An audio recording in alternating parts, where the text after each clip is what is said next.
Sabay-sabay natin alamin ang mga kaganapan na nangyayari sa ating bansa.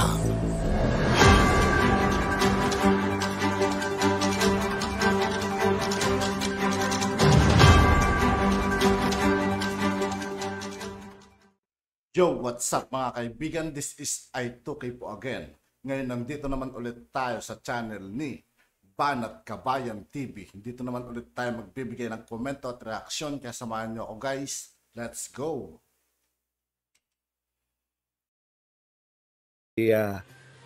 Kiko Pangilinan dito po sa mga kakamping. Mukhang hindi na po siya pakikinggan, no, sa kanyang mga panukala. Ito po ang sinabi ni Kiko Pangilinan kasi on the attack eh. On the attack. Sabi po ni Kiko Pangilinan sa mga kasama niyang kakamping. Dito po sa panawagan nga nilang tama nga kami. Yung pala yung sinasabing tama nga kami. Tanga nga kayo. Ang galing din. Oy, thank you very, very much ha. Babak Estesam na nagpa-star. Yan, 50 stars. Sabi ni Kiko Pangilinan, with due respect, this and other similar messages, they message types do not help advance the cause we fought for then and continue to fight for now. Ayon po to kay Kiko. We need to persuade and convince. We do not need to ridicule and insult.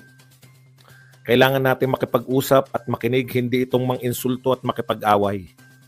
So, pinayuhan na naman ng bait-baitang si Kiko Pangilinan ang kanyang mga kapanalig sa pink movement na wag po tayong mambastos, wag po tayong mang-insulto, wag po tayong makipag-away, no? We need to persuade and convince. Yan na naman sinabi ni Kiko. Ano po ang sinabi ng kanyang mga kakampings? Galit po kay Kiko. Ito po. Sabi niya, with all due respect, you are wrong. Ito. Butata si Kiko sa mga kakamping eh. We should be vanguards of the truth and the watchmen over the towers. What we need is vigilance and boldness in standing up for what is right and raising our voices. Biruin nyo, no? In unison to highlight the travesty that is happening right now. We should. So binutatapos, we should not be cowering in the darkness. We should be raging against the dying of light. Yan po ang sinabi ng ni Pilio Agpao. Isa pong kakamping. Ito pa po. May maganda pa rito eh. With all due respect din po, sabi naman po ni Paul Gutierrez. Di ba ginawa na natin yan dati? May nangyari ba? So what should we be doing different now other than sitting and watching the sidelines? Yan. Ito naman po ang sinabi na isa. I admire the kindness. But if we do kindness again, saan tayo pupulutin?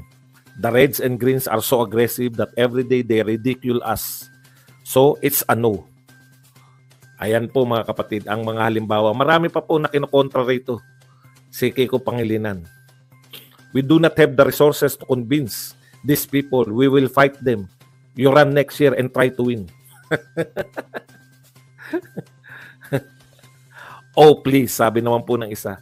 Respect those who supported you. Abandoning them isn't respect. Miss Nick po, ayan po, ito po ang kawalan ng leader ng mga kakamping ngayon, no? Akala nila sila pa yung opposition. Hindi na po silang opposition. Ang opposition po, si Rodrigo na. Si Rodrigo na po ang tunay na opposition. Hindi na kayong mga pink. Nakakaawa, no? Naawa po ako sa mga pink. Yung leader po nila, sinasabihan sila na huwag kayong mang-away ng mga unit team. Hindi yan ugali natin. Puta, binara si Kiko. Ginawa na natin yan. Wala naman tayo na kumbinsi. Mang-away na tayo. Alam niyo po, hindi na po kinikilala yung mga leader nila. Si Lenny hanggang ngayon tahimik. Walang pakialam yung mga leader ng kakamping tapos tatakbo. Gusto nila manalo. Alam niyo kaya kayo talunan, no? Kayong kakamping. Wala kayo, binabaon na kayo.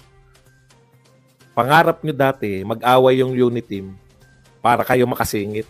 Nag-away na eh. Nag-aaway na eh. Wala pa rin. Hindi pa rin kayo makasingit. Paano? Ang leader nyo si Kiko at si Lenny. Ang pinakasanang ginawa ninyo nung natalo kayo, yung nga pala, hindi naman pala kasi kayo umaamin. Di ba panalo kayo? mga nanalo. Yung mga members nila umaamin na wala naman kayong ginagawa. Kawawa naman. Okay, punta na po tayo sa mga real issues of the day. Ayan. Ito po, marami po tayong dapat sagutin. Ito po ang sinabi ni BP Sara, no? Bagong script na naman. Ito, pinatulan na po sila sa Kanyas. Alam niyo, tama po yung sinasabi ni BP Sara. Kahit po tayo, di ba? Never po. Never po natin na nakita o narinig yung involvement ni BP Sara nung siya ay mayor o maging nung vice mayor. Hindi po nasasama pangalan niya. Tama si BP Sara dun. Matagal na po natin naririnig yung DDS. Matagal na po natin naririnig yung tukhang. In fact, kauupo pa lang ni Duterte ang ginawa ng mga dilawan, no? Sa pangunguna ni... Kaya nagtataka kayo, parang aping-api si Laila de Lima. Ano lang po natin, no? Ipaalala lang natin, no? Hindi pa po nag-iinit yung puwet ni President Duterte sa upuan nun, eh. Sinimulan na silang imbestigahan dyan sa DDS sa Davao, yung ginawa nilang tukhang-tukhang, no, sa Davao. Pero never po nabanggit ang Vice Mayor, then Vice Mayor Sara Duterte. Never po nabanggit yung Mayor Sara Duterte dito po sa mga war on drugs na to. Dito po sa mga EJK na to, no? Never po, sa lahat po. Nakasubaybay tayo, eh. Di po ba? Narinig na rin natin yan sila sa Kanyas.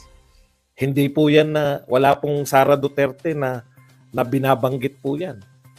Ibig nyo sabihin, all these years na hindi involved si Sara Duterte. Nung naging Vice President, involved na siya. Involved siya noong siya ay Vice Mayor at Mayor. Ang gagaling magsigawa ng script, eh. No? Mahuhusay po sa gawaan ng script talaga tong mga gustong pabagsakin si Sara Duterte. Parang Bikoy lang yan. Bikoy part 2. Wala po naniniwala. Kaya nga sabi ni Sara Duterte, ang tagal ng panahon, hindi siya involved. Nanood po tayo lahat sa investigasyon ni Laila de Lima hanggang napita na siya ni Richard Gordon. Pero hindi po involved. Nung nag-Vice President, biglang involved na po. Ibang klase. Ibang klase talaga to si yung gustong-gusto po nilang pabagsakin, no? At all cost. Kinakailangan. Kahit naman, alam po ninyo kung sino man po yung nagpipinance dyan sa mga tao na yan. Pagpalagay na natin, nagtagumpay kayo. Hindi naman si Tambi ang mananalo. Malayong-malayo po. No? Okay. Sabi po ni BP Sara, kung talagang kayo ay totoo, na naniniwala kayo na merong siyang ginawa, ba't hindi nyo sampahan ng kaso? Hindi na po tatay niya presidente. No? In fact, kalaban po nila yung kalaban po ng pamilya nila ngayon, yung namumuno. Kayang-kaya nyo pong sampahan ng reklamo. Bakit po ayaw ninyong sampahan? Kaya naman po, di ba? Kaya po kayo tumakbo sa ICC noon. Dahil ang nirereklamo nyo, presidente ng Pilipinas. Noon. Pwede talaga sasabihin, putya, anong laban namin dyan sa presidente? Bagamat mali na dumirekta kagad kayo sa ICC, mapapangatwiranan nyo kasi pinakamakapangyarihan. Ngayon po, wala na po sa kapangyarihan si Tatay Digong. Pwede nyo nga siyang sampahan sa local court kung gusto nyo talaga ng katarungan. Wala rin po si BP Sara. Pwede nyo naman po sampahan ng kaso. Bakit po hindi? Yun na nga. Gusto nyo lang pabagsakin. Alam nyo po, sa dami po ng banat ninyo sa mga Duterte, wala na po naniniwala. Pwede naman talaga yun. No? Na kayo po ay malaya po kayo na dumulog sa local court at hindi po nila aatrasan. Ano po ba ang nakakapigil sa inyo? Wala na po sila sa kapangyarihan. Wala na ngang congressman. Halos wala na ngang congressman.